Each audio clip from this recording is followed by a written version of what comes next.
I think We're live. oh, Brittany's not here, but she'll be coming. Yeah, so we're going to go ahead and get started and call the meeting to order. There are 7 people present. We will begin by saying the Pledge of Allegiance. I pledge allegiance to the flag of the United States of America and to the republic for which it stands, one nation, under God, indivisible, with liberty and justice for all. I would entertain a motion to approve the agenda. So moved. Second. Okay, there's been a motion and a second. All in favor, raise your right hand. All opposed, same sign, 7-0. We have a consent agenda, the fundraiser calendar, and the neighborhood revitalization program. So moved. Second? Second. Any discussion? If not, all in favor, raise your right hand. Opposed? 7-0. I have no one to speak to us tonight, so let's get right ahead to reports to the new design phase bond project. So let me just remind everybody, this is a concept. The pictures are pictures of a space. It doesn't mean that it's exactly what we'll have. It's just a concept. We can't emphasize that enough. I understand that in the special board meeting, there were some wagers levied over under as to whether or not Man. I would go over 40 minutes. So the goal is 10 minutes, and we'll be done. I'll do what our Pretty sure Mr. pastor at Interest will church be Yeah, does. you go ahead and put the little clock on me. So we will start with maybe the biggest piece of this that people talk about, which is this area right here, which is our science lab. This would be 6 science classrooms. This one right here would be chemistry, as it has an extra storage space in it. And then we go physical science labs up here, and then the 3 biology labs down here. Does it concern you that those walls aren't even straight? We do that in part to teach kids how not to build buildings. All right. Yeah. This open project area gives us space within the science realm to have collaborative opportunities for kids to go out into spaces that aren't quite big enough to do what they need to do within the classroom, to go out and do different things. Oftentimes you'll see kids in our hallways doing experiments, especially with velocity and speed, because they don't have enough space within their classroom to do it, so it opens it up a little bit. This would provide some of that area as well. Each one of these spaces is actually going to be split in half. So one piece of it will be their lab space, one piece of it will be the classroom space, so that they have different opportunities. If kids need to go in the lab, kids are not allowed into the lab for whatever reason, haven't passed safety tests, so on and so forth, then we can continue with the learning processes that we have and have other kids be doing other things. This space right here, it becomes a little workroom, and then everything else pretty much remains the same. What this concept does do is really provides a need for us to change the placement of nearly every teacher in our building. And we'll talk about that a little bit as we zoom out. What's the studio in the top center? It's just a classroom. They didn't want to name it whatever it was going to be, so it's part of the classroom. This is our current courtyard, and I'm learning a whole lot about our courtyard and why things have happened the way that they did. So one of the things that I learned was that they built the courtyard in part because if they would have attached the north wing, they would have had to sprinkler the entire building. And then there was another little deal about snow load and stuff, kind of crazy stuff. So we have this beautiful courtyard that doesn't get used a whole lot. In each one of these classrooms, there's a window on the back side, and this window points out into the courtyard, but there's no access from any of the classrooms to the courtyard. So one of the things that will happen is those windows in each of these 4 classrooms, and these 4 classrooms will come out. A doorway will be put in its place, and there will be a learning patio coming off of each one of these classrooms for small learning spaces for each of the kids. And having this discussion with our teachers, they were super excited about this idea. 1, it gives them an opportunity to go outside and be in an open space. And 2, it actually gives us the opportunity to use a courtyard that we've never used in the past really for much of anything. But the access is really the main reason why that hasn't happened. So now we can do small group settings and so on and so forth. This area down here is our current 200 hallway, and you can see that it looks vastly different than what it does right now. The initial plan was to turn, these were the trapezoidal shaped classrooms, and there would be 4 in each of these areas. You can see that we are now missing 2 classrooms from there, and that would turn into an open project lab. So these 6 classrooms become quite large in comparison to what they are now, which is certainly a positive and one of the things that we wanted to add. These 2 classrooms basically stay the way that they are now. These 2 classrooms become our art classroom. This becomes storage, kiln room, and 3-dimensional throwing area. The open project lab, if Dean can show one of the pictures, the collaborative area, is kind of the idea behind this.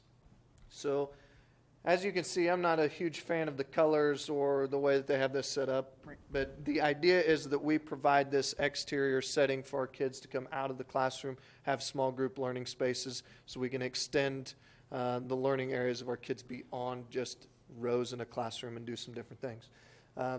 This goes into positive behavior support. I mean, there's so many areas that we get into. Hey, you've done what you need to do if you want to have this collaborative time out in the hallway. Fine, it's not a hallway anymore. It's a learning space.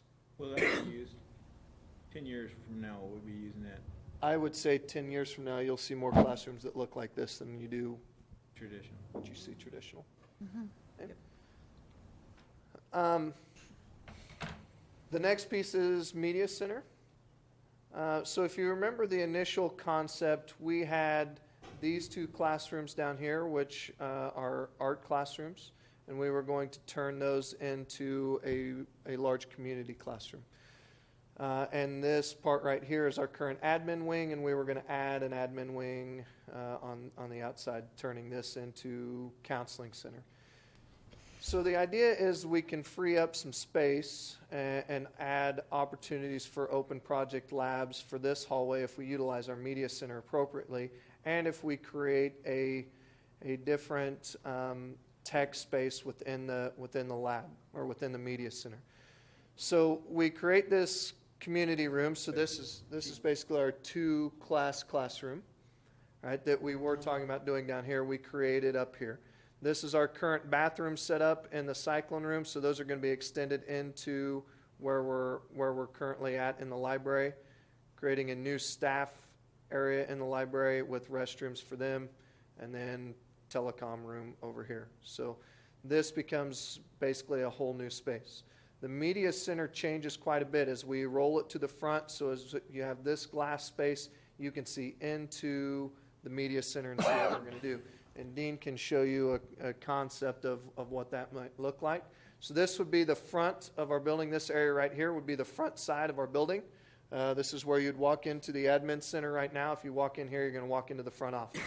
But instead, we create this collaborative space for our students, and it is open into the library and always open. So when you look through the windows of our school, you're going to look all the way through the media center of our building, which is pretty awesome in concept. And you still have that walk-through space right there. Right. So this can still act as a hallway. Kids will be maneuvering through here. So easy access wherever you want to get through our building. It'd be so nice just to have natural lighting in the Yeah, media center. absolutely. Big step forward. So that changes our admin space. So these are our current walk-ins right here. And once again, this is the big glass vestibule as you come in.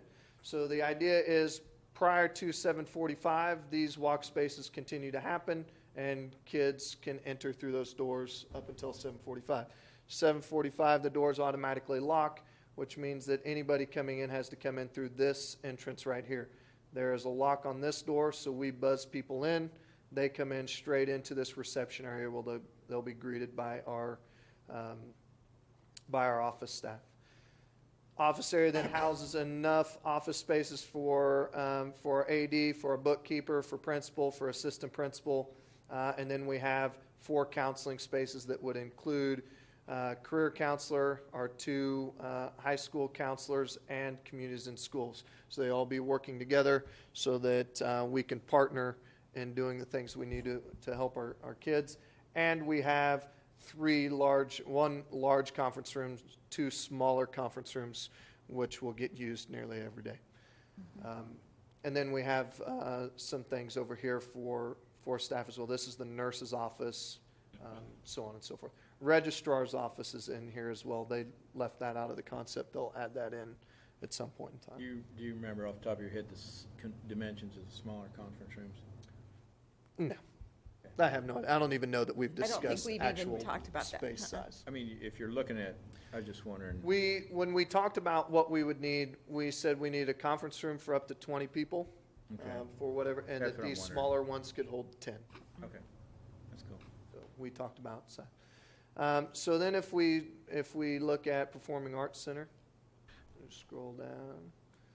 It won't let me. Performing Arts Center is a very large building. The size of this wall right here, I think they estimated to be 50 foot tall, which is one reason why we need another courtyard based upon snow load. So what they're saying is that if this 50-foot wall butts up against this 12-foot wall, north wind blows, all that snow sits on our roof, and unless we want to go in and reconfigure the roof structure, that we're probably not going to do anything good for our building by doing that. So we have this little courtyard that's going to come in here. The idea is that we create stadium seating throughout this courtyard, and we put a big rolling door right here and a little stage type of a thing out here, whether it's rock patio or whatever it happens to be, so we can do small performances in an outdoor setting. If we wanted to have a forensic night, if we wanted to have a jazz band concert, if we wanted to do whatever we were going to do on a smaller scale, we go right out here in this outdoor courtyard and we have that opportunity. We'll have the same concepts as we did in the upper courtyard with doors to these classrooms so people can have access to this courtyard in their learning spaces. It's not going to be their own little learning patio, but they do have spaces they can go down in there in that stadium seating area and actually have classrooms and do those types of things out there. This is the area that will be movable seating. And we have DLR coming tomorrow, I think, with some concepts from, or on Wednesday, concepts from a company out of Kansas City that creates those movable performing arts seats. The idea is that we have, I think, like 350 seats down here and then 450 seats or something like that up here. I don't know the exact numbers of seats. But one of the things that we talked about is as you move these seats, we have a number of banquets that take place in our building, whether it's KU Honors Banquet, whether it's Wall of Honor, that have these dinners associated with them. We roll those seats back. We have the dinner within the Performing Arts Center. We move everybody into the seating area, and we utilize the stage to house those activities. And then, of course, we have the stage.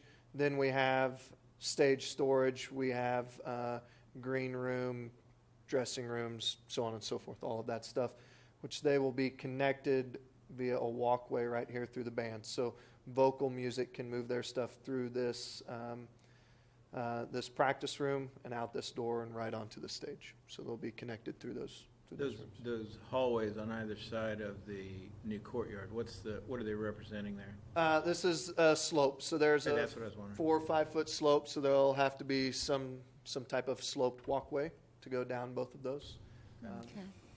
so that they don't have to do extra grading. Right, In the which also allows for the seating in the outdoor. Yes. Yeah. That's cool. That's cool. Okay, Nina, if you want to go to Commons area. So this is Cyclone Room, and this is a big piece of this, and yeah, we can add food service in here. So right now, this little space right here is not a part of the Cyclone Room. So this will be the extension that we go in. This is the vestibule coming in, and these doors right here are the glass doors that go into the south gym. So we're going to add some square footage. The bigger piece of this is we add restroom space in here, which I think makes everybody happy because restrooms are not great in the Cyclone Room. But maybe the piece that's most intriguing to us is that right now, if you were to come into one of our lunches, you would see a meal area jutting out from this space. You'd see one over here, and you'd see one over here. And so you'll see lines coming off this way, a line coming off this way, and a line coming back down this hallway. 3 different lines, which means that seating starts like right here. and then you get 250 kids wrapped into this tiny little space. So you can see up here that food service has expanded. This is currently Mr. Peters' room. And so the idea is that we create this door that comes in here. Students come down this hallway into this area, and all of the food service lunch lines are housed within the area, and then they come out here. So this entire space can be utilized to house students at lunchtime. I've always wanted to blow up Dr. Kane's room too. Like a lot of people do. That is, can I help you on that, Dan? Maybe. Okay. So I think that part of the discussion is going to be about where we put trophy cases and so on and so forth, and how we actually set this up. And But outdoor seating. But this exterior patio area here is going to be reconfigured. There are some stairs right here, and it's really just kind of an ugly area. So you have stairs coming up here, and you have a ramp coming down here. We're working with DLR to try to create a concept where this is one big space and not separated, with outdoor seating. One of the concepts that we have is to put a big glass garage-style door in this space right here. So when it's nice outside, like today was just beautiful outside, we open that garage door up, we let kids come outside. They have all of this space out here during the lunchtime to be outside, get a little sun, as well as after basketball games, any events that we have in our buildings, we open that door up so we're not funneling people out this one door. We can open it up and we can let them And go. you're considering prom walk-up on all this, I think. Prom walk-up, that'd be a great opportunity to have people just walk right in and me never to have to worry about it again. This space right here is our current stage. And if any of you have ever been on it, it's awful. It's not a great place to be. So the idea is that we go ahead and we brick this area in, and we make the South Gym a standalone with no stage area, and that we turn this stage area into a classroom for Mr. Hedrick's program. It gives us access to the outside for kids that need cool down, whatever they happen to do, and it also gives us access to the common space so they can take part in lunch festivities and so on and so forth. Great opportunity, great space for us to utilize for that. So we get to the big piece, which is career and tech ed, which is all of this new construction along here. Wow. You can see that culinary arts, these classrooms all in here are all a part of culinary arts. This is the classroom space. This is the lab space. This is the pantry space with wash spaces in here. So if you came to site council today and you saw a little lunch, which I think only Tim did. You saw the lunch that our culinary arts students put on. They actually do a pretty good job and make a great lunch. We did. So we want to turn this into maybe a bigger business than what we have the opportunity for right now in our own little space. So this space is huge lab space. This space up here is for growth. There will be a couple of things that go in here. One, because of the changes downstairs in the locker rooms, the health science classroom will move up into this space, but the rest of this is room for growth. So these will be spaces that we fit for a classroom, but one of the ideas is cosmetology at some point in time. We have some other ideas slated as well that we want to look at. Part of that will be determined on student want and need. Another part of it may come from how we partner with other districts to see what we can offer. This building right here is our current Southern Career and Tech Ed building. So you can see that it's split between 3 buildings. They will take everything out of it. So they will skin the whole thing, peel off all of the roof, tear down everything in the interior. The only thing that will be left is concrete floor and the metal beams that hold the outside. So we see one huge automotive space, one huge ag welding space, and one huge construction space. And above that, you will see a classroom here, which will be drafting and the classroom for any of our construction students and pre-design. This will be the classroom space for ag. This will be the classroom space for automotive. And this is like a 1,700 square foot classroom for when we had our STEM program, our engineering program. So we put all that out there just in case they need lab spaces. They have access to those. It's gonna be so fun to see recent graduates walk into that Yeah. space and say, Yeah. oh, there's no way that's the same Yeah. building. Yeah, They're gonna say, no way. it is. I And can't then wait. this piece up here is early childhood. So this is our preschool classroom. This is our early childhood classroom. This is storage. These are restrooms. This will be the entrance for those kids so that they don't have to come in the main entrance and have to walk through the hallway with our kids. Parents can drop them off in this door. We have students meeting them here, walking them into the preschool classroom, and then we exit out that same door. Parents can park and line up out there. This is the main entrance to the lobby of Career and Tech Ed Center with an office space right here. This would be where Wendy Dickinson would be if she remains office staff out there, as well as workroom and everything that we'd need in order to make all of Career and Tech Ed work appropriately. If somebody were to play basketball at 5:30 in the morning, how would someone access the gym? Someone would access, if they played Dawn Ball, these will all be automatic Still there. card readers. Okay. So we would give that type of a person a little plastic card, looks like a credit card. That person would go swipe it on this door and it would open up and get you into That is cool. And that person could not put a rug in the door to hold it No. open. It's a wood chip, it's a wood block. Not a rug, it's a wood block. We'll get emails if doors are left open. So you can see that we have slope here. I think they said that the difference between level and grade on this one to this is about 6 foot. Really? So we'll see some differences as we work through that. But in the end, that's the concept of our building. Exciting. What about parking? Did we lose much senior parking? We don't fill senior parking now. This is the senior parking area. Right now, this is all, this is the sidewalk right here. Right. That comes out and Right. and goes this way. So this is all covered with those air conditioners and so on and so forth. I guess the sidewalk comes to right here. Mhm. So this is all that air conditioner space. We're not going to lose a whole lot of space in our parking anyways. We'll lose maybe a little bit out here as we have to have some sort of frontage area to our building, and we'll lose a little bit right here as Right. Performing Arts Center comes out. Oh, yeah, But yeah. we will, we're not going to lose a whole lot in this, and we don't fill our parking lot now. The only times that our parking lots are full are during basketball games, and they're already overflowing the middle school, so they can continue to do that. One of the things that people always ask me about is performing arts, and I simply remind them that we have more people that show up to a basketball game than we'll ever will for performing arts based on seating. So if we can house a basketball game and do just fine with parking, we'll be just fine with performing arts. On the science wing up there, there's that little notch up there. Why that? I mean, you're going to have This? much, no, the notch at the front of the building on the very east side. This. Yeah.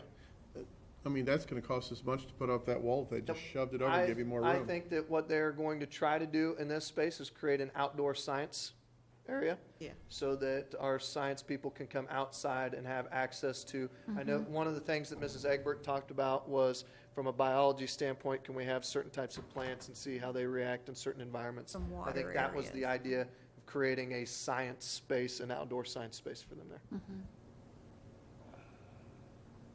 Yeah.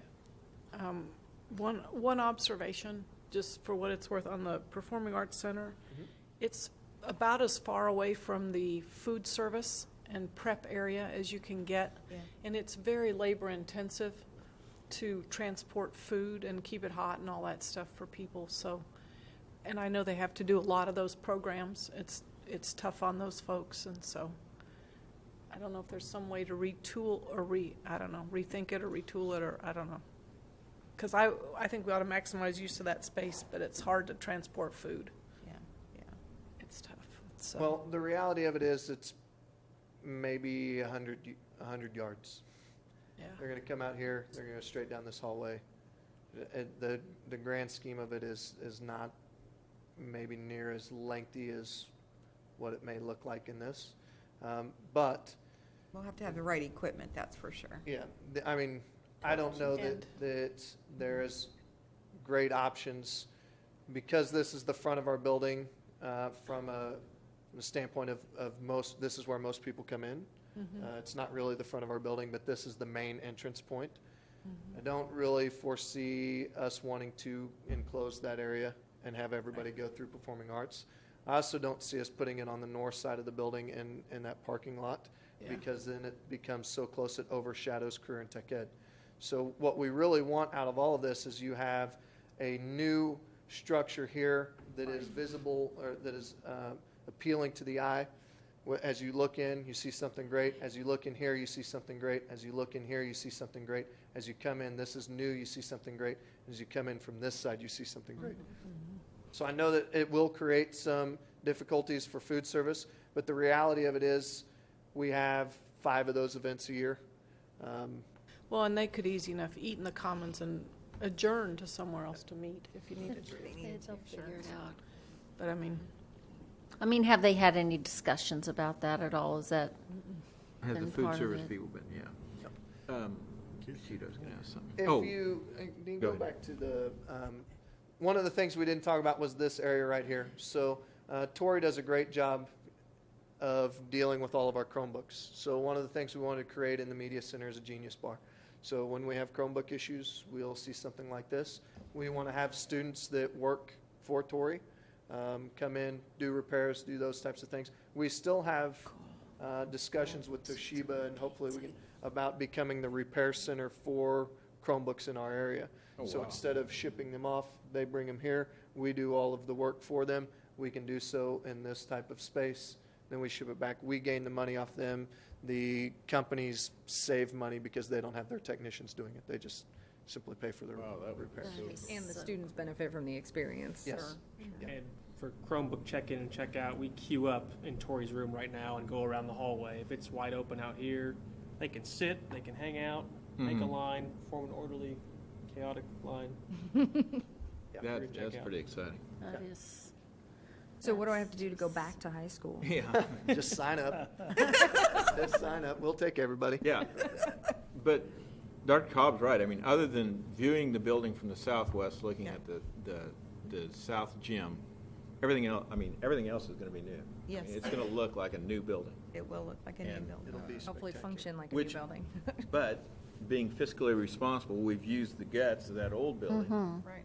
and saved millions of dollars, literally. Yeah. I think I think, when we talked about a new high school, I think it was over 100 million for just a new high school, and that didn't include all the other things that we're doing, including the new elementary. So we're talking about, because all of this is 32 million. So we're really talking about 60-some million, Price, yeah. 70 I think million. it was 80 million if we didn't add athletic facilities. If we Right. continue to utilize the athletic facilities that we have, we're talking about a new building for $80 million. We've got, $34 million earmarked for the high school, and in the end, we touch nearly every classroom. And every classroom will have new lights, new floors, new paint, so every classroom will look new. Brand new. Faculty's had input on all this as the process has gone forward. Yeah, we've spoken with faculty. We give them different options. There are certain things that Have to you're happen. just not going to get to consensus if you ask everybody what they want. Sure. So from a science standpoint, we knew that we wanted classrooms and labs combined. So we created 3 different concepts for them, and they got to choose between the concepts. Dean, can you show the picture of the science classroom? I think I have it up there. I was lucky enough to be able to go on a Friday morning and watch the concepts of the science classrooms, and we are going to bring these kids from the depths of 1967 to the 21st century. They are just, it's amazing. You'll want to go back to school, Brittany. In our building, Brian just came my over name. last, was that Friday? We went over this. Wednesday.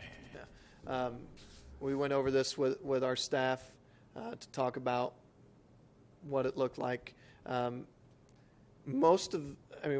probably had, 20 staff members, 20 of our 51 staff members in there, because the other 31 think it's going to be great no matter what we do. So the rest of them were simply just looking at, I just kind of want to see it. There are 3 people that have had different questions. If we only have 3 people that have questions about what we're doing out of a staff of 80 people, then we're doing pretty good. One of those was simply about performing arts and what movable seating looks like. Once we get that taken care of, we'll give them a true understanding of what it's going to be, and that question will go away. The rest of it is about science, which is something that you can expect. When we're talking about science labs, everybody wants what they want. And our take on it is that the 3 biology labs need to all look the same, and the 2 physical science labs need to all look the same. The chemistry lab needs to be a little bit different because they do some different things, but shouldn't be differences between the lab spaces when we're utilizing them for the same programming. And I know when we were, 2 years ago, when the community was getting together discussing the size of the Performing Arts Center, 300, 400, 800, whatever, I think we are wise looking down the road and making it the size that we're making, just because I didn't get to go to my granddaughter's choir concert last week because Mill Valley didn't think far enough 350 ahead students. to have an auditorium that I could go up and see her perform. Yep. So the Mill Valley piece is because DeSoto has a 350 student auditorium. When they built their building, they built a 350 student or seat auditorium. When Mill Valley tried to do an expansion, they dealt with equity, and they didn't want one school to have a larger auditorium than the other. So they forced the new school to have 350 seats in its auditorium as well. So Grandma Interesting- can't go hear her interesting granddaughter thought, sing. but- Repeat the mistake. Yeah. Just so it's fair. Reassure me that there'll be improvements made to the locker rooms also. They don't Yes, show up. they yeah, don't yeah. have it in this schematic, but the locker rooms are getting, all 3 locker rooms are going to get a facelift. Okay. Schaefer and Bay, the 2 boys' locker rooms are going to be completely redone because there's no shower facility on one side. So that facility is going to change so that we can shut them off, and each one of them has their own availability to showers. Carrie Schaefer's classroom is going to get a facelift, new lockers, all that stuff. There's some plumbing issues there. Those things will happen there as We'll well. be able to host tournaments. We'll be able to host tournaments and do so effectively. Okay. Dr. Cobbs, will you talk a little bit about what's behind the current Wall of Honor? Yeah, some of you have been around long enough that you know that I believe it was a graduate of 1972. I spoke with him once. Created and designed a plaster cyclone with the shield. It's the old school cyclone shield. And it is hanging behind the Wall of Honor right here. So DLR has this young lady named Robin, who is fantastic at saving certain pieces of old buildings. So the idea is that within the Performing Arts Center, which is down here, we create a new Wall of Honor, and we do all of those types of things, and we bring back that Old plaster cyclone and have them old redo it Yeah. and do some things, bring back a little bit of the history. She's a genius. Yeah. And It's yeah, nostalgic. she's pretty excited So about it. if you look at the Wall of Honor, I know that they saved it because the actual wood panel that it's on is off of the wall by about 3 inches. So they offset it so that they wouldn't have to mess up that cyclone behind it. So it's just sitting over the top of it right now at about 3 inches. So when we take the wood off, I guess we'll figure out exactly what it looks like underneath. But the idea is to restore it and bring it back and have it back and recognize the student who actually did it. I know that I'm almost positive it was somebody from 1972. He talked to me at Wall of Honor one year. 72. I could be We wrong. can find it. Charlie We Porter can find years. out. So, and his name may actually be on it when we pull it off. Cool. That is so It'd be neat. pretty awesome. By Roger Mendel. And I just like the fact that we're going to have more open space, more natural light. Wow, The- this is going to be a pleasant place to Yeah. be. The And- emphasis on collaboration and the collaborative workspaces is huge. Because that's what they're going to find in the workplace when they Yes. get out. And And flexibility, too. Yeah. Right. This is Well- where corporate's going, so. Well, and that's one of the things that teachers have touched on is the spaces like this. My wife has talked my ear off about how effective that space is going to be and what Yeah. they can do out there. Yeah. Not just as singular classrooms, but as a team of teachers. So, It'll be fantastic. you just will need be. a Starbucks in the library. That's been a discussion. We actually create a business platform for our marketing students, for our business students. So whether that's a coffee shop or whatever, part of that discussion has to be with our teachers being ready to accept students going there and getting that done. I don't think you can just plop one of those into a building and expect it to go off without a hitch. So But this we've town got needs that. we've got some work to do there, We have. but I certainly think that it'll be one of the things that show up in that media center. One of the things that we saw that we were so excited about at Joplin High School was in and around the library and also the cafeteria. They have little spaces that students had to write a business plan for, and then they were granted this space, and they had to actually do their business plan. So when we were there were 2 or 3 that were unused. But there were several that were used. One group of kids, I think they were selling smoothies. Yeah. Somebody else, I think T-shirts, different things, So that would be, we thought that would be a really awesome thing to have around our library. They had a smoothie bar in their building, and students got mad about how much they had to pay for a smoothie. So another business came in, Competing. provided by kids, A kid. and got somebody to donate the machine, and they cut prices in half. So you can go on one side of the hallway and buy a smoothie for $3 and go to the other side and buy one for $1.50. It was pretty awesome. It was.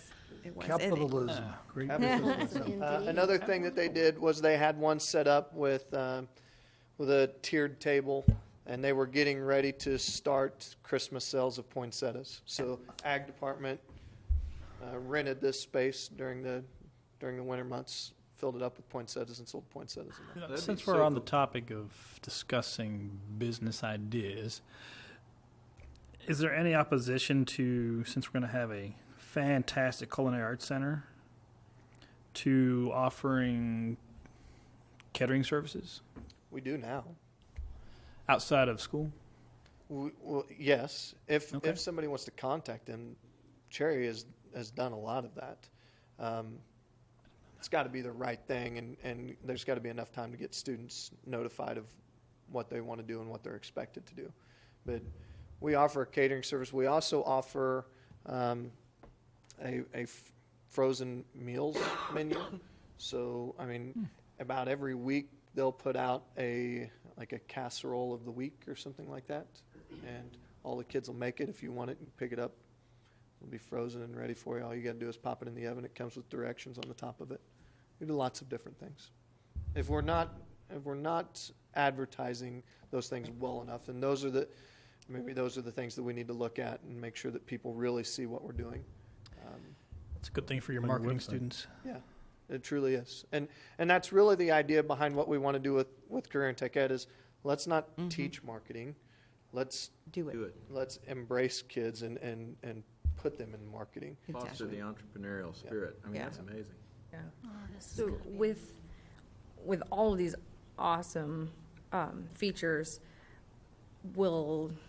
is there any room for expanded hours, like so that students can, because a lot of our students don't have internet at home necessarily, or they're an adult student that has kids at home, they're really loud and it's hard to get anything done, and they need a quiet place to go. And the library is an option some days, but they close early on Fridays. Our They're not there building is Saturday and Sunday. unlocked from 6 in the morning till 5 at night, every day.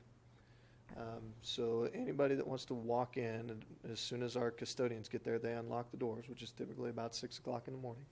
Cyclone's room is open. Anybody can go in there. On any given night that we don't have activities, you can walk in until about 5 o'clock through the Cyclone room doors. If we have activities, it's open till 10 o'clock. So the media center is currently open until I think 3 nights a week until 5 o'clock. I think we have somebody manning it until then. But for the most part, anybody can come into our building at any point in time at the end of the day and utilize our resources. It's just open. Will there be a need for increase in staff? Currently, the increase in staff would be through STEM and the addition of other career and tech ed programs. The space that we have in our classrooms should alleviate some of the issues that we have right now. It's not because we want to add to 25 kids in every classroom, but when we do have to add to 25 kids in a classroom, it's much easier to manage in the spaces that we have versus those trapezoidal classrooms. I think Brian can probably, Jen can certainly attest to that. You put 26 kids in Miss Kane's class right now, and it's a mess, and it's something that we've had to do several times. There's no space for them there. You put 26 kids in the class that they're designing right now, 26 kids seems like 20 kids because you can spread them out, you can do different things. Now you have proximity, now you have the ability to walk through a classroom, manage appropriately, do all of those things. And behaviors and the things that make it difficult in a cramped space are certainly less chaotic than they are now. That doesn't mean that it's not difficult to manage 26 kids. It's a lot of kids in a classroom. But I don't think that we're going to see the type of student growth so quickly unless our building is just so great that people from West Franklin and from Wellsville are just coming in and, man, that's where I want to send my kid. I hope that that's what happens. To be completely honest with you, I hope that that's what happens. I hope that we have 100 more students when we open this building than we thought we would. If that happens, then we've accomplished the goal. And the new state formula for funding should include some kind of waiting for enrollment. So the only time that I know of in Kansas that we don't actually get to count our enrollment, doesn't count for funding, is this year and possibly next year. So if we had an increase in enrollment, we should be able to add staff because we would have that money, and that's absolutely our intention. Maybe not to do it all in 1 year, but particularly with our career tech ed, we've talked a lot about how over a period of 3 or 4 years that we increase those programs, because it is our expectation that kids will come from all around for performing arts, for career tech ed, for science, for all of those things. One of the things that we'll have to add fairly quickly after we're finished, that will be custodial staff. And we've planned for that. We're planning for phasing. We're just starting that and what we might do as we have people move around the building and kids and so on. So there's lots to plan ahead for this, but it's so exciting. I was about to ask you, what's our FTE now on custodial staff to high school, and what do you anticipate, say, 3 years after Carrie, opening? you remember what we talked about, what we might have to add? Right now, I believe we have about 22 custodial staff, not at the high school.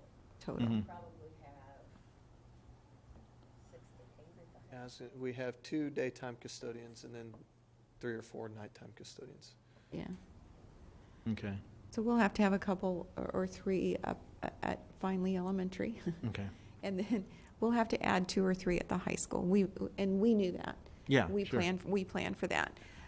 So, yeah, it's pretty exciting. This is going to be great. Dr. Cobbs, will you look at adding a theater teacher pretty quick? Yeah. Yes, I think we've got a plan in place to talk about how we can encompass this. We want to start those programs before the Performing Arts Center is in place. Very good. We don't want to open it up and then we have to build upon it. What we want is something to be in place so when it opens, we're ready to go. So yeah, there's a plan in place that we've discussed that hopefully we'll have all of that stuff ready to go by the time. It's exciting for the high school. I'm looking forward to see what It's exciting we for come the up with. community. It's It going to is. be It is. amazing. That Performing Arts Center for the community is going to be big. It's going to be really big. It'll be fantastic.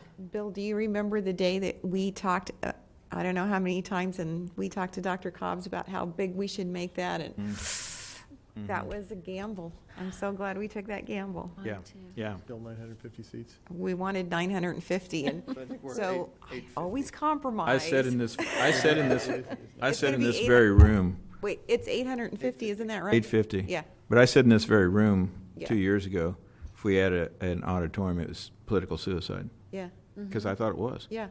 And boy, was I wrong. I think community, I mean, that may be one of the big selling points of the I thing. think so. It was just an interesting thing that how all that happened. Yeah, Yeah. yeah. So, yeah, you're We right. got to We see made our the right vision. decision. Yeah, yeah, that's it. So it's pretty Somebody exciting. made the right decision. not Now me. we just need that pool, right? No, no.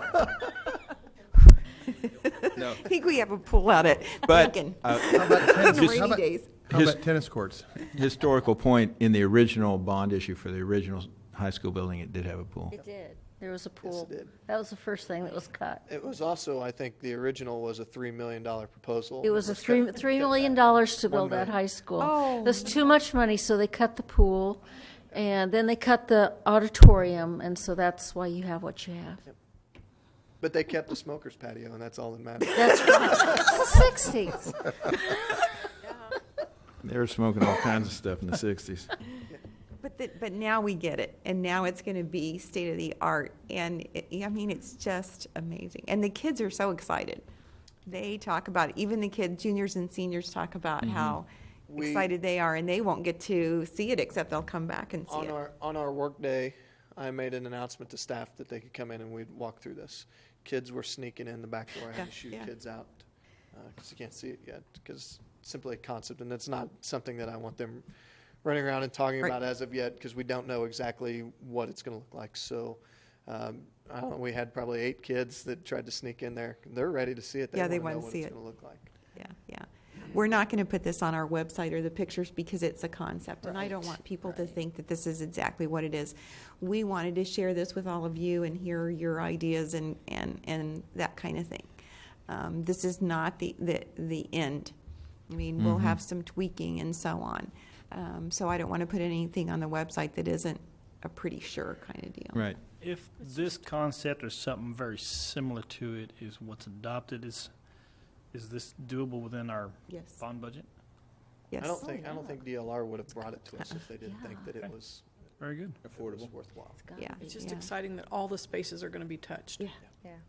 Yeah. It And that needs we're it. planning for the future. It is.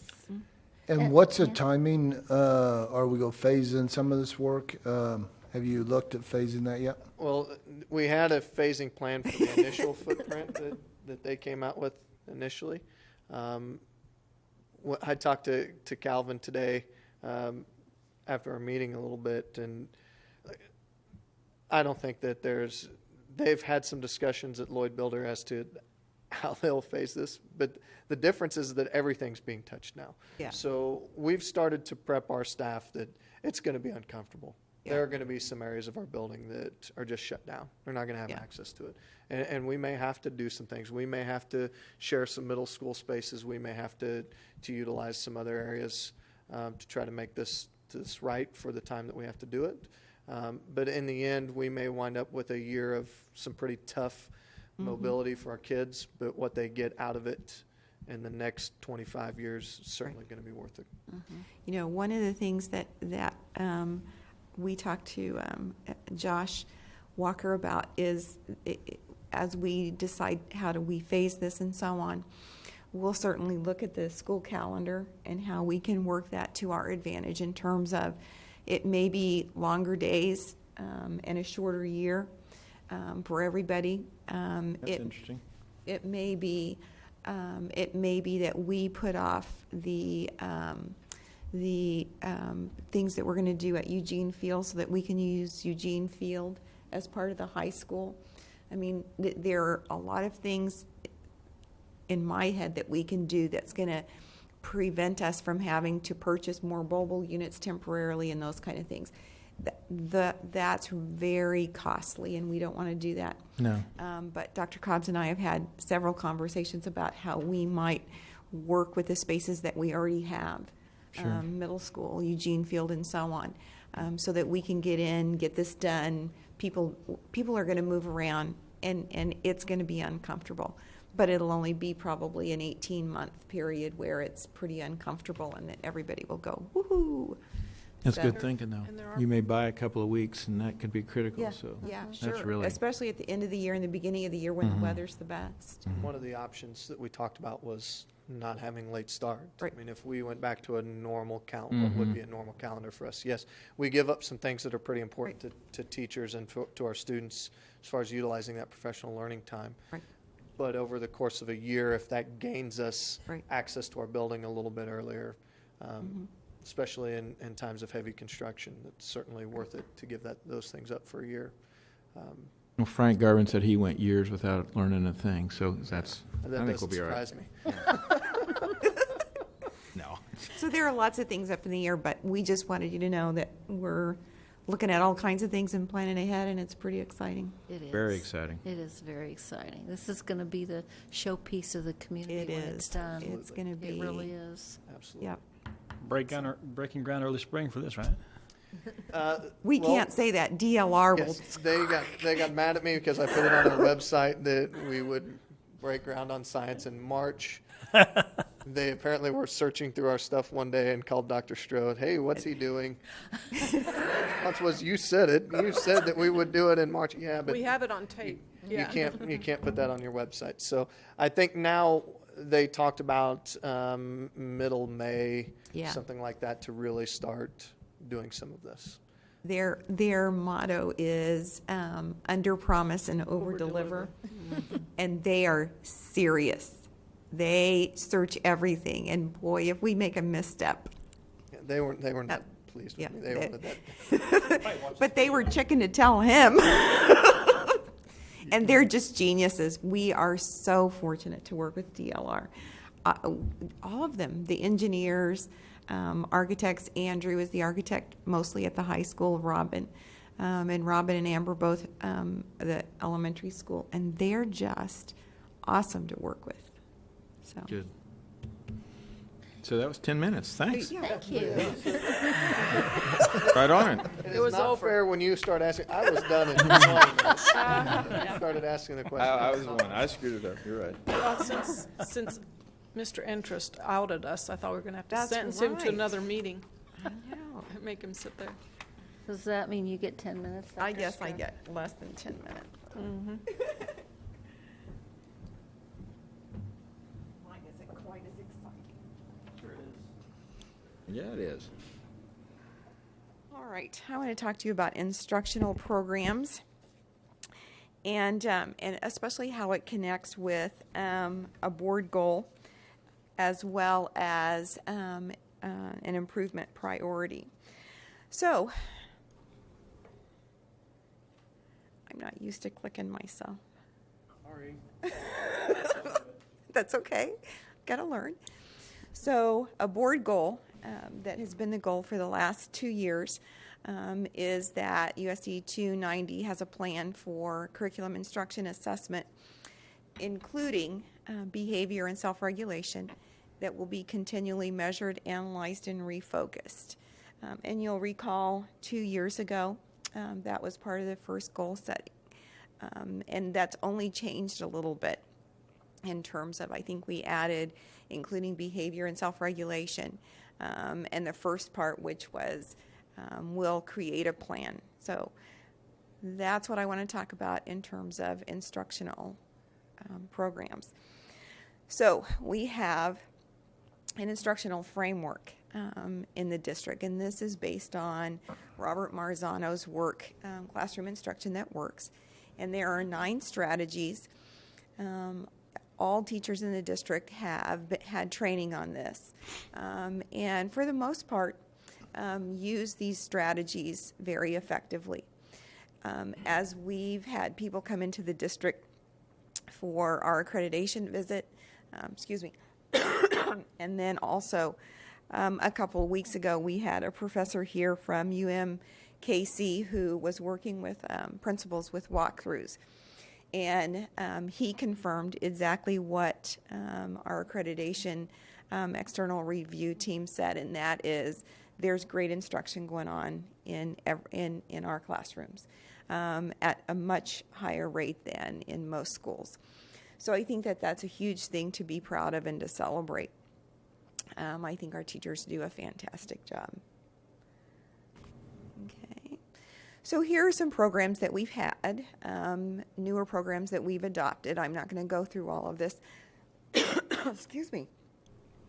This is just something that I wanted to make sure was sort of on the record. Because I want to get immediately to improvement priority 1. You'll recall that we have 2 improvement priorities, and later on at another meeting we'll address the second one.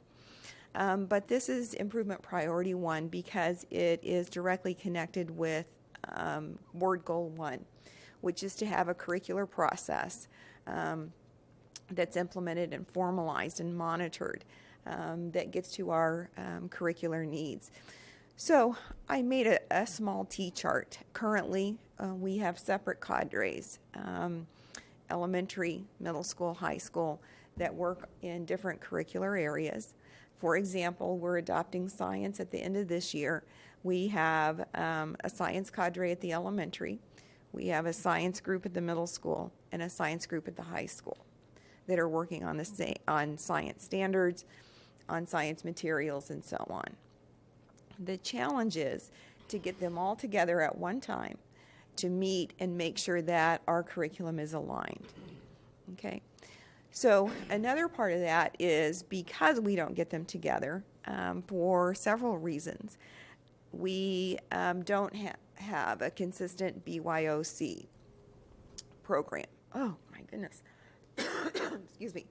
So what that means is that you might see elementary reading, for example, is pretty up to date in Build Your Own Curriculum.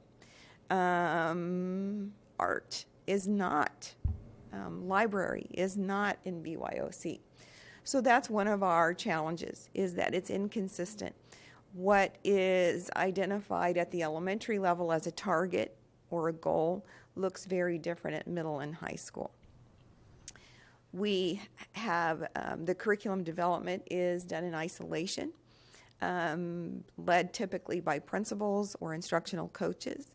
Our SPED representation is inconsistent, and our curriculum is not aligned. Therefore, we're leaving gaps for kids who go through our system. So what does this goal mean? It means that, and this is what we expect to get accomplished, we have 2 years to get this accomplished. I believe we can get it accomplished between now and probably next summer or this time next year, certainly. That is K-12 alignment. That is absolutely critical. That's a critical piece to have that K-12 alignment in all subjects, particularly our core subjects. In our core subjects, we need to identify what are the essentials. What I mean by that is if you're leaving 5th grade, you're going into the 6th grade. 6th grade teachers should know what are the 10 absolutely essential things that every 5th grader is coming to you with. Do you know how to read certain things? Do you know how to write certain essays and those kinds of things? That's absolutely critical. We've done a little bit of that. We just haven't had the time and devoted that time to doing those kinds of things. We need to stand. Oh, excuse me. Too much candy, I guess. We need to standardize. Don't hear me coughing. I know. Just saying. Well, I think there's a critical Maybe mass. There's a critical mass over which you've tipped, Bill. Maybe that's it. Got through it. So another part of that is that we need that Build Your Own Curriculum to be completely standardized, so that if I'm a teacher or a new teacher or a board member or a parent or a principal, I can look at BYOC and look K-12 and find what the targets are, what the resources are. That doesn't mean that we're going to expect every single lesson plan to be in there. That's not the purpose. The purpose is for Build Your Own Curriculum to house the curriculum, the goals, the objectives, the resources. It doesn't have to be every lesson plan. In fact, if we were talking earlier, if I'm in 3rd grade in this district, you can go from one elementary school to the next, and you'll basically be looking at the same objective, the same goal. You won't necessarily have the same exact activity. I mean, that's all part of teaching. You have 3 different schools, you have 10 different groups. So you don't necessarily want to have the exact same activity, but you do want to have the same goal at about the same time. It won't be the exact same day, but it'll be about the same time. We need to standardize that so that as new teachers come in, we can say, here's your curriculum, and they go, oh, okay, I know what I should be doing. that's a very critical part, I believe, to this improvement priority. And then that we make sure that special education is included in all of our curriculum development and adoption. At the moment, we get materials for special education. We include that group as we purchase materials. Often additional materials are needed, and that's done at a different time in a different way than as part of the regular curriculum adoption. So we need to standardize that process as well. Gaps are identified and addressed as we've moved into Common Core curriculum. Kids, of course, have gaps, right? So we need to begin addressing those. And sometimes the way to do that is to look back at the standards and define what years you will back up and catch up on a standard so that you don't get to a certain grade and have to catch up on 5 standards. So you just back up to kindergarten and say, okay, we can get to these in first, and so on. We haven't had a chance to do that, and that's something that we really need to do. And then assessment data is shared. We need to be able to do that on a regular basis, K-12 in a curriculum group, in a curriculum cadre that it meets at one time, has a defined job to do, and represents K-12. So I'm going to stop there for a second because I think this is really an important part of this priority. I worked with principals a couple of weeks ago, and these are the things that we all defined together as where we are now and where we need to be in order to meet this goal. Curriculum is the foundation of the work that we do with our kids, and we really need to make sure that that's in place and that it's defined so that everybody understands what it is and we can move on from there. So I'm going to stop right there, let you ask questions, have discussion. Susan? I've got a couple. In terms of things like alignment or this whole improvement priority, what are the things that you all think that are roadblocks to success for this? Is there a timeline for it? And then the bring your own curriculum standardization, is that something that we have to develop, or can we like go out to Blue Valley's website and pull their stuff and put it in our bucket? Well, Or, not Johnson I don't- County, but. Well, whatever. I mean, Hutchinson, whatever. It doesn't matter to me. But I mean, is it something that we've got to get somebody to help us sit down and write? Is this a personnel issue? Is this a time issue? You know, I don't understand. in my view, I think we have the personnel. I just don't think that we've taken the time to get the right people in the right place with the right job descriptions, in my view. We have the processes. We have the development process. We can align. We have the tools. It's just a matter of taking the time, having the time with teachers, being able to pay teachers after school to come together.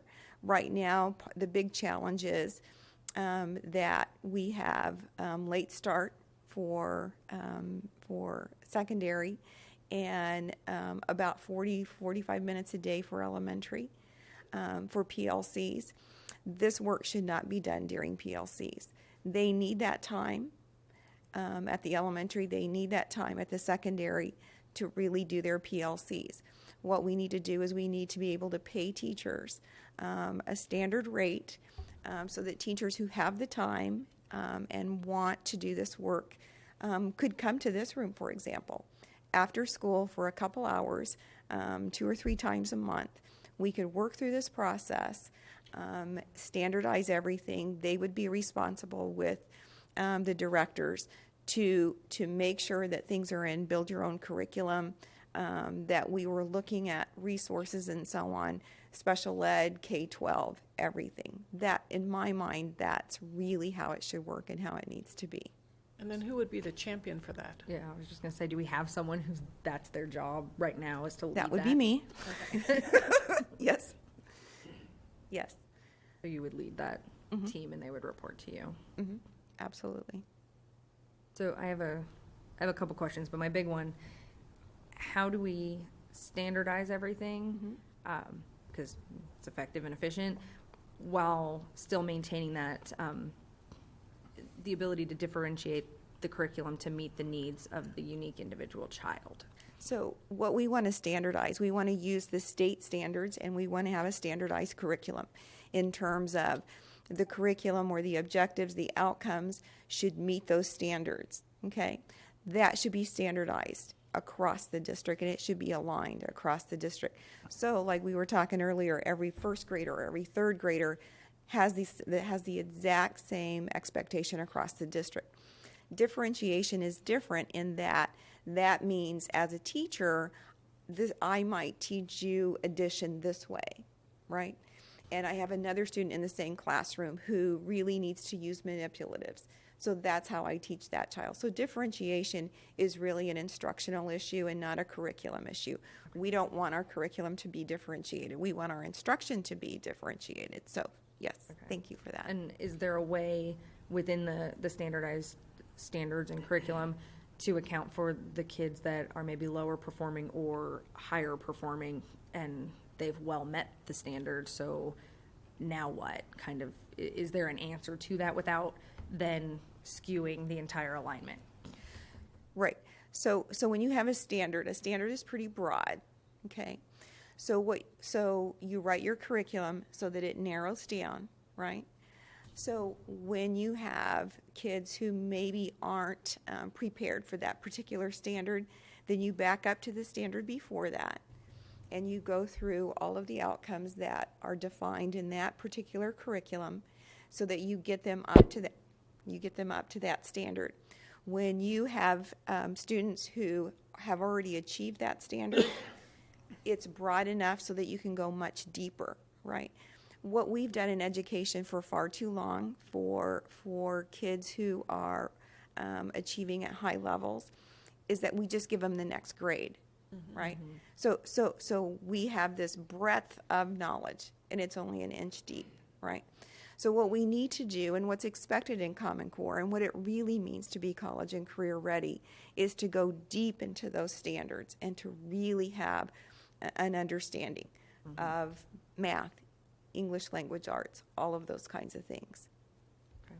So as a board, how can we support this process, first of all? And second of all, how can we not lose track of it in amongst everything else? So both questions. The first one, I'm going to answer your second one first. How do we not lose track of this? This is a priority, and so we, to me, I have a lot of ownership, and I know our buildings and our principals and our teachers do too, of this whole advanced ed process. And it's very critical that we meet this priority and not just sort of do a checkoff list. Yep, we did the K-12 alignment. We need to really hit this deeply. If this is our next phase of becoming a school district that is better than everybody else, right? So really doing the very best for our kids. So it's my job, it's our administrator's job to continue to refine this. So what does this mean? What is it going to look like to do the K-12 alignment? What does it mean to get the people in place that we need to get in place so that we can accomplish this? What do we need to do to make sure that teachers have the time and get paid for that time after school and so on? And what does all of that look like? We're working on that. In fact, we'll work on it a little more tomorrow in an administrative group. And I'll just continue to report to you. And eventually, there will be a time when I'll ask for some decisions to be made once we have a plan that's very laid out and detailed. So, I have go ahead. Oh, no, go ahead. Well, I have a more philosophical question in that I have been working on basically this type of thing for the 31 years that I taught. Has it changed because we've gone to Common Core? Has it changed because we're teaching deeper? I remember going through and doing alignments and all of this. So why are we still doing this? because you always have to.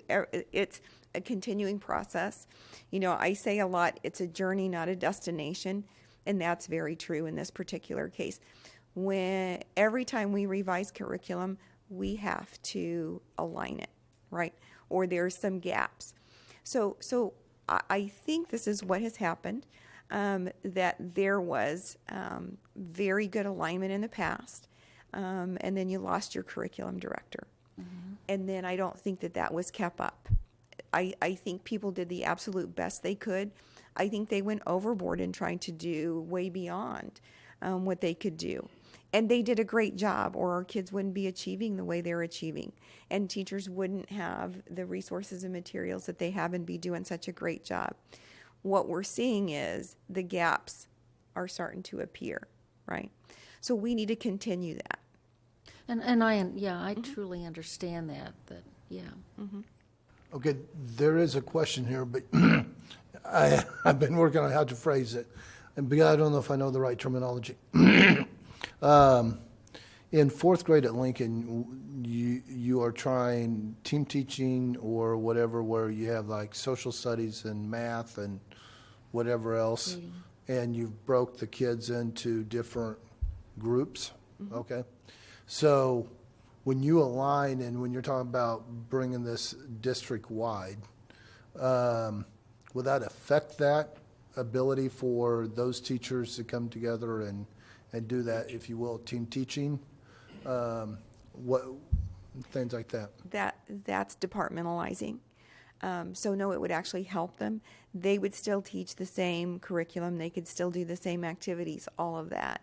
What that means is when those kids come into fourth grade from third grade, if it's a kid that moves from Eugene Field or Garfield, we'll expect those kids coming into fourth grade to have those whatever essentials that were defined by the curriculum committee.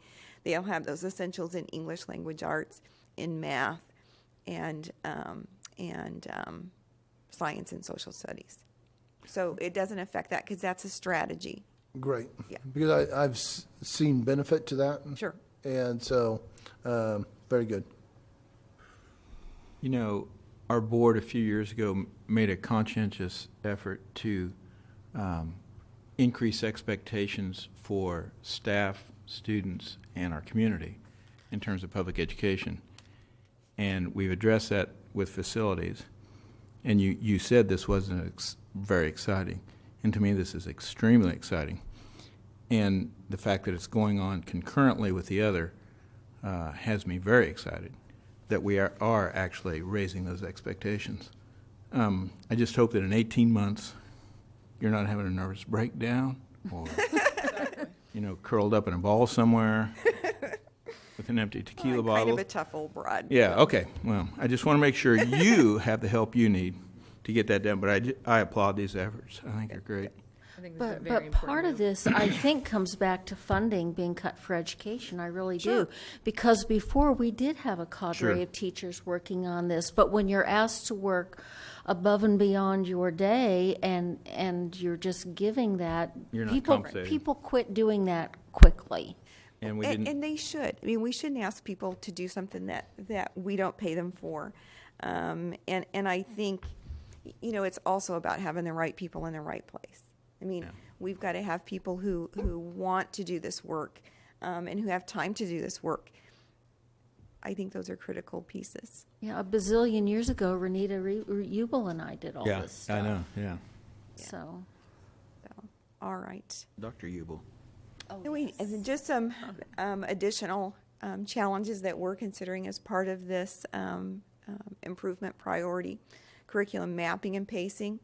That's spotty at best. We have to make sure that we have the guides and the mapping in place so that teachers know where they should be at a particular time. This is particularly important for new teachers who've been in the district and are experienced and working in PLCs. This is not an issue. This is a brand new teacher who comes into Ottawa and says, where do I start? Where should I be this time of year? And those kind of things. Another part of improvement is our PLC model, and that's pretty easy to accomplish. Adding our behavior curriculum, That's a challenge just because it's a time issue in addressing the gaps. Integration of content areas and systems to evaluate the curriculum. Our walkthroughs are going to help, but again, that's more time. And then working in isolation is difficult. But we also have a lot of successes. We have great teachers who work very hard. We have supportive parents. And much of our content is in Build Your Own Curriculum. We have great instruction going on throughout the district, raising achievement scores. Our accreditation visit was very helpful, and I think will give us a great direction as we go through the next few years. Our cadres and committees work very hard and have done a great job, and I don't want to dishonor or disrespect any of the work that they've done. They've done it in isolation, and they've done a fantastic job. It's just we need to bring all of that together. We have a lot of professional knowledge and commitment in the district, and instructional leaders in every building, teachers and principals. So we have a lot to be proud of. Other questions that you have? Going back to the K-12 alignment, that just means aligning the standards, Right. K-12 alignment. That doesn't mean adopting a K-12 Houghton Mifflin curriculum. No, that's materials. Yeah. No, when I talk about alignment, I mean this is what I learn in first grade, this is what I Yeah. learn in second grade and third grade and so on. Because Right. that caused a lot of angst when we tried to, Right. adopt one curriculum for K-12 because it didn't work. Right. So we need one set of resources and materials for elementary. We may have a different set for middle, a different set for high school, but we'll have one curriculum that is aligned. Okay. So some people use the word curriculum interchangeably with resources and materials. So the books that you have are your materials, and the curriculum is the actual goals that you want to teach your kids. I think that's an easy thing to, but you're absolutely right. We don't want to have, Houghton Mifflin, K-12, amen. Then we're You have the logo up there. Just one question. Will Johnny Cueto be with the Royals next year? Ryan, do you have any insight? Okay, he says no. Okay, All right. that relieves me.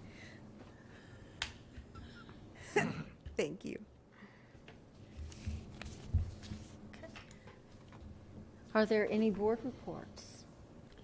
Yeah, high school had the site council today, and Dr. Cobbs went over the concept for the high school as well as the advanced ed and all the good things that had in it.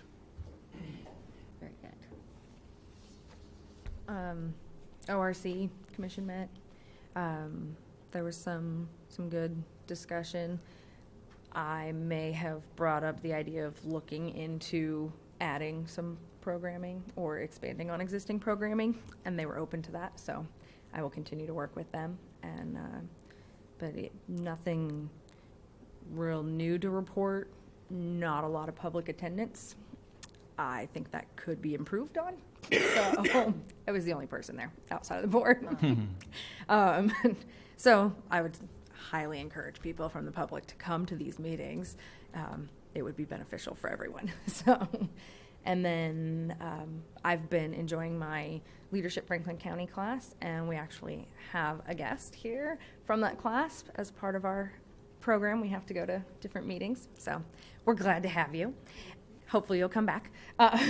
And things are going well. I've had the opportunity to go to a lot of community meetings, and I've enjoyed them all, and they're all very different, but it's been a lot of fun to see how other people do it, and what there's a lot of growth going on everywhere in this community right now.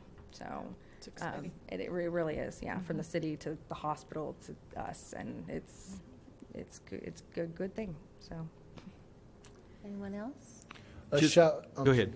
Go ahead. A shout out to the band for the performance joint, middle school and high school, on Friday night at the ball game. 140 kids came together, and they sounded great, and great collaboration between the high school and middle school to pull that off. So, very nice. And some of us were at the joint city-county school board meeting the other day, and our legislators were there. And just my prediction, I think there's going to be a time very quickly where you're going to be on the wrong side or the right side of public education if you're in office in the state of Kansas. I think that time's fast approaching, and I think one of our representatives is going to benefit from that, and one of our senators is not going to benefit from that. Did I say senator? And I just think that the day of reckoning is coming for those that have mishandled state funds over the last few years. I'm just going to throw my name out there for senator next election. Oh, there you go. Just saying. There you go. That's a paid position. Oh, now is it? Not enough, if you ask me. God, Never is. couldn't work with them. All right, we can move on down to personnel, approving the personnel report. I make a motion that we approve the personnel report as presented. Second. Any discussion? If not, all in favor, raise your right hand. Oppose, 7-0. Thank you very much. And we have announcements, I bet. We do. This evening was the City Commission work session, and I got word shortly before the work session that our agenda item had been pulled. So our team, DLR, Dr. Cobbs and I will work with the city to answer whatever questions they have with regards to our asking for a right exit only out. Is that right? I have to put those words in the right order. Get it right. Did I? Okay. And then discussion about a left turning lane on Eisenhower. So we'll meet next Wednesday about that, and that will not be on the City Commission agenda next Wednesday. So we'll get that all worked out before that goes to City Commission. We have board pictures on November 9th at 6:45. Ooh, so- I'm not going to be here. We'll change it then. I'm mean sorry. like Yeah. a group No, picture? it's better without me. No, It is. we'll change. I'm sorry. I've got No, that's my okay. mom- I We'll gotta get go back. every, we'll, Photoshop. Yeah, Photoshop me in. Yeah, I can give you something from when I was a teenager. I could be late if you'd Photoshop me in, then you could make it a lot nicer. There you Or just go. put her on a computer monitor and just have that That's there. it. we can change that. It's not a problem at all. Sorry.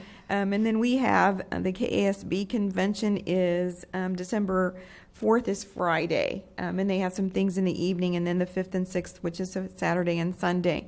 And it won't be too long until I'll ask if you're interested in going to that. And then on November 5th is the 4th and 5th grade program at Eugene Field at 7 o'clock, and at the same time at the high school is the jazz ensemble at 7 o'clock. And then there will be, I think, 4 of us going to listen to oral arguments next Friday at the Supreme Court. The court will consider the Gannon case, the adequacy portion of the Gannon case. So we're going to go listen to that and cross our fingers. So that's all I have. Okay. I would move we adjourn.